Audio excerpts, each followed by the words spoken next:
Vaccine একটু দাম বেশি, যদিও আমার এত সামর্থ্য নাই বিড়ালে একটু খাওয়া দাওয়া করাতে পারি, ভালোভাবে রাখার চেষ্টা করি।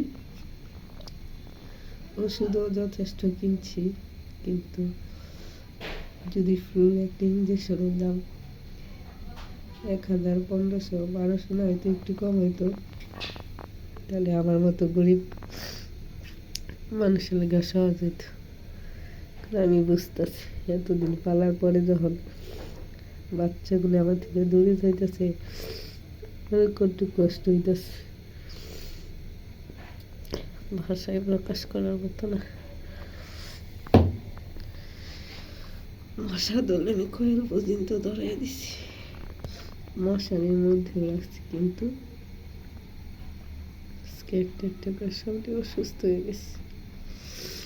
ঈশ্বর জানে বাকি কি অবস্থা।